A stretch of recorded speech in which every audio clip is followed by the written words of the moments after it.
నమస్తే అన్న, ఎలా ఉంది పరిపాలన కూటమి ప్రభుత్వం 2 ఇయర్స్? అసలు పరిపాలన ఏం బాగోలేదన్న. ఇది కూటమి ప్రభుత్వం వచ్చి దరిద్రం అంటే ఏంటంటే, ఒక జగన్ గారి మీద ఒక పార్టీ తరఫున గెలిచిన ఎమ్మెల్యేల మీద కేసులు పెట్టడమే జరిగిపోతుంది.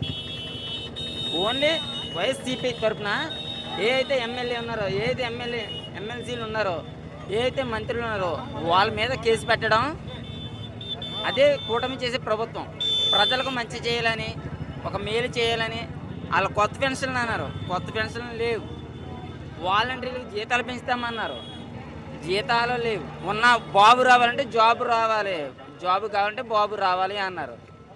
ఉన్న జాబులు కూడా పీకేసిన పరిస్థితి ఇది కూటమి ప్రభుత్వం. ఉద్యోగాలు నడుచుకుంటూ వచ్చేస్తాయి అంటున్నారు అనిత గారు. ఏదన్నా 2 సంవత్సరాలు అవుతుంది, 2 సంవత్సరాలు అయ్యింది ప్రభుత్వం వచ్చి 2 సంవత్సరాలు అవుతుంది. 2 సంవత్సరాలు లేని పరిపాలన ఇంతకు ముందు ఎలా వస్తుంది అన్న? 2 సంవత్సరాలు లేని ప్రభుత్వం. సచివాలయం ఉంది, అన్నీ పెట్టారు. ఏం జాబులు ఉన్నాయి, ఎవరికి ఉన్నాయి? మేము నిలబడ్డాం ఒక్కడిని ఢీకొంటాకే.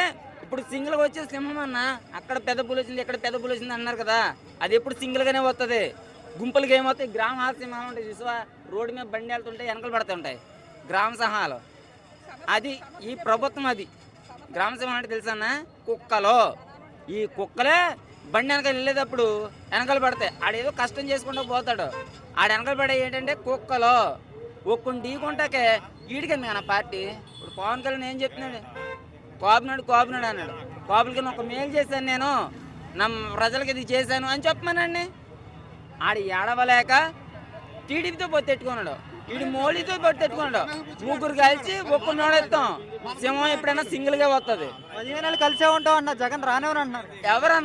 ఎవడన్నా ఆడరానిచ్చిదేటన్నా? ఆడు ఒకడు ఓడిపోతే బాగుంటే ప్రజలు రప్పిస్తారు.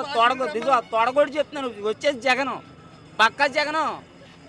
ప్రజలు చూసుకుంటారు. జై జగన్, జై జగన్, వచ్చేది జగను, వచ్చేదే జగన్ అన్న.